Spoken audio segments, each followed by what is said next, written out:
This video sponsored by BuyMode.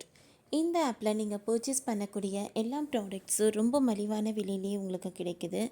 இதில் நிறைய offers and கூப்பன்ஸும் provide பண்ணுறாங்க. ஸோ இதோட லிங்க் உங்களுக்கு டிஸ்கிரிப்ஷனில் கொடுக்குறேன், யூஸ் பண்ணி பாருங்கள்.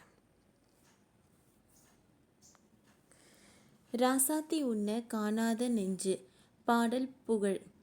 பாடகர் ரவிச்சந்திரன் காலமானார். ரசிகர்கள் அதிர்ச்சி. திருவனந்தபுரம். தமிழ், தெலுங்கு, மலையாளம் உள்ளிட்ட மொழிகளில் 15,000க்கும் மேற்பட்ட பாடல்களை பாடிய பிரபல பின்னணி நடிகர் ஜெயச்சந்திரன் காலமானார். அவருக்கு வயது 80. தமிழ், மலையாளம் உள்ளிட்ட பல மொழிகளில் 15,000க்கும் மேற்பட்ட பாடல்களை பாடியவர் பாடகர் ஜெயச்சந்திரன். 80 வயதான இவர் கடந்த சில நாட்களாகவே உடல்நலக் குறைவால் பாதிக்கப்பட்டிருந்தார். இதற்காக அவர் கேரள மாநிலம் திருச்சூரில் உள்ள மருத்துவமனையில் சிகிச்சை பெற்று வந்தார். இதற்கிடையே மருத்துவமனையில் அனுமதிக்கப்பட்டிருந்த ஜெயச்சந்திரன் சிகிச்சை பலனளிக்காமல் உயிரிழந்தார். தமிழ் சினிமாவில் மிக முக்கியமான பின்னணி நடிகர்களில் ஒருவரான ஜெயச்சந்திரன் தனது மெய்யான குரலால் இசை ரசிகர்களின் இதயத்தை கொள்ளை கொண்டவர். 1967ஆம் ஆண்டு பி. வேணுவின் இயக்கத்தில் வெளிவந்த ஒரு படத்தின் மூலம் திரையுலகில் அறிமுகமான ஜெயச்சந்திரன் பின்னர் பல இசையமைப்பாளர்களுடன் இணைந்து பல அழகான பாடல்களை பாடியுள்ளார்.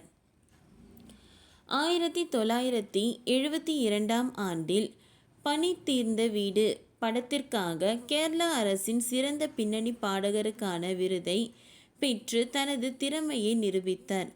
இளையராஜா இசையில் பாடிய ராசாத்தி உன்ன காணாத நெஞ்சு காத்தாடி போல் ஆடுது என்ற பாடல்கள் இன்றும் ரசிகர்கள் மத்தியில் மனதில் நீங்கா இடம் பிடித்துள்ளன. இசைப்புயல் ஏ.ஆர். ரஹ்மானின் இசையிலும் பல பாடல்களை பாடியுள்ளார். குறிப்பாக கிழக்கு சீமையிலே படத்தில் இவர் பாடிய கத்தாழம் காட்டுவழி பாடல் மிகவும் பிரபலமானது.